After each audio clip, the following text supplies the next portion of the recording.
สมัยนี้เอาวันนี้เข้ามาคิดไรเนื้อที่จากตาแมตมาเป็นเฮกตาร์เนาะลาเข้าหูร่วมกันนะว่าเนื้อที่1 เฮกตาร์นี้แมน100 เมตรมณฑลเนาะหรือว่า100 คูณ 100 เมตรตัวอย่างคือตัวนี้100 เมตรคูณ100 เมตรเท่ากับ10,000 ตารางเมตรหรือว่า10,000 ตารางเมตรอันนี้แมนเท่ากับ1 เฮกตาร์1 เฮกตาร์อันนี้เป็นพื้นฐานเนาะหลายคนก็สิฮู้แล้วเนาะว่า100 เมตรคูณ 100 เมตรแม่นเท่ากับ 10,000 ตารางเมตรแล้วก็เท่า1 เฮกตาร์บัดนี้เฮามาเบิ่งการคิดไร่สมมุติว่าเนี่ยที่ดินมันเป็นแบบนี้เนาะ120 เมตรคูณ 180 เมตรแล้วมันสิเท่าไหร่อยู่ในนี้เฮามาคูณกันตัวอย่างว่า120คูณ180เนาะมันก็เท่ากับ 21,600 ตารางเมตรบัดนี้เฮาอยากรู้ว่ามันสิเท่ากับจักเฮกตาร์เนาะเฮาก็เอามาหารเนาะอยากรู้ว่ามันสิเท่าจักเฮกตาร์ก็เอามาหารให้ 10,000 หรือว่า 10,000 เนาะ 10,000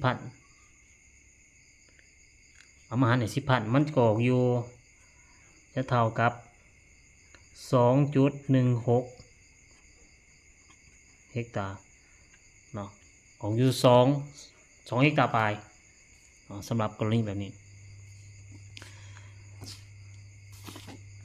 อีกกรณีหนึ่งสมมติว่ามันเป็นแบบนี้ข้างนี้80 เมตรข้างนี้150 เมตรมันสิมีเนื้อที่เท่าไหร่เนาะ80 เมตรคูณให้150 เมตร80คูณ150ก็สิออกอยู่ 1,200 12,000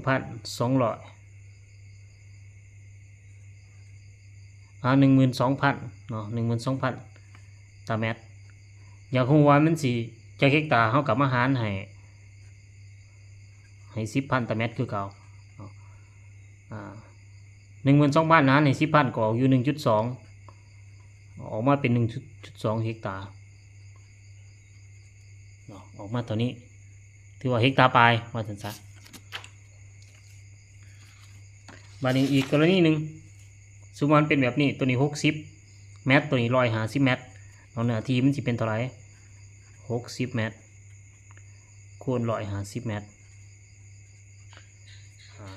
ออกอยู่900 ตารางเมตรอยากรู้ว่ามันสิเท่ากับเฮกตาร์เฮาก็มาหารให้ 10,000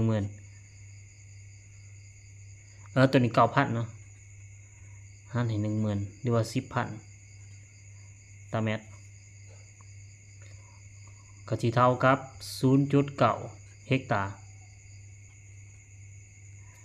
เนาะออกประมาณ 0.9 เฮกตาร์บ่ถึงเฮกตาร์เนาะยังน้อยหนึ่งสิถึงเฮกตาร์อันนั้นเป็นการคิดไร่เนื้อที่จากตารางเมตรเป็นเฮกตาร์